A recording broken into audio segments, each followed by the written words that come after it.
بسم اللہ الرحمن الرحیم نحمدہ ونصلی علی رسولہ الکریم۔ حضرت ابو ہریرہ رضی اللہ تعالیٰ عنہ کا بھوک میں مسئلہ دریافت کرنا۔ حضرت ابو ہریرہ رضی اللہ تعالیٰ عنہ فرماتے ہیں کہ تم لوگ اس وقت ہماری حالتیں دیکھتے کہ ہم میں سے بعضوں کو کئی وقت تک اتنا کھانا نہیں ملتا تھا جس سے کمر سیدھی ہو سکے۔ میں بھوک کی وجہ سے جگر کو زمین سے چپٹا دیتا اور کبھی پیٹ کے بل پڑا رہتا تھا اور کبھی پیٹ پر پتھر باندھ دیتا تھا۔ ایک مرتبہ میں راستے میں بیٹھ گیا جہاں کون حضرات کا راستہ تھا۔ اول حضرت ابوبکر صدیق رضی اللہ عنہ گزرے۔ میں نے ان سے کوئی بات پوچھنا شروع کر دی۔ خیال تھا کہ یہ بات کرتے ہوئے گھر تک لے جائیں گے اور پھر عادت شریفہ کے موافق جو موجود ہوگا اس میں تواضع ہی فرمائیں گے، مگر انہوں نے ایسا نہ کیا۔ غالباً ذہن منتقل نہیں ہوا یا اپنے گھر کا حال معلوم ہوگا کہ وہاں بھی کچھ نہیں۔ اس کے بعد حضرت عمر رضی اللہ عنہ تشریف لائے، ان کے ساتھ بھی یہی صورت پیش آئی۔ پھر نبی اکرم صلی اللہ علیہ وسلم تشریف لائے اور مجھے دیکھ کر مسکرائے اور میری حالت اور غرض سمجھ گئے اور ارشاد فرمایا، ابو ہریرہ میرے ساتھ آؤ۔ میں ساتھ ہو لیا۔ حضور صلی اللہ علیہ وسلم گھر تشریف لے گئے۔ میں ساتھ اندر حاضری کی اجازت لے کر حاضر ہوا۔ گھر میں ایک پیالہ دودھ کا رکھا ہوا تھا جو خدمت اقدس میں پیش کیا گیا۔ دریافت فرمایا کہ کہاں سے آیا؟ عرض کیا فلاں جگہ سے حضور صلی اللہ علیہ وسلم کے لیے ہدیہ میں آیا ہے۔ حضور صلی اللہ علیہ وسلم نے ارشاد فرمایا، ابو ہریرہ جاؤ اہل صفہ کو بلا لاؤ۔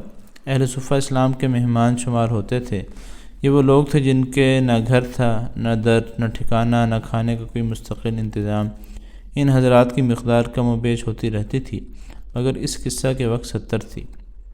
حضور صلی اللہ علیہ وسلم کا معمول یہ بھی تھا کہ ان میں سے 2 4 کو کسی کھاتے پیتے صحابی کا کبھی کبھی مہمان بھی بنا دیتے، اور خود اپنا معمول یہ تھا کہ کہیں صدقہ آتا تو ان لوگوں کے پاس بھیج دیتے اور خود اس میں شرکت نہ فرماتے، اور کہیں سے ہدیہ آتا تو ان کے ساتھ حضور صلی اللہ علیہ وسلم خود بھی اس میں شرکت فرماتے۔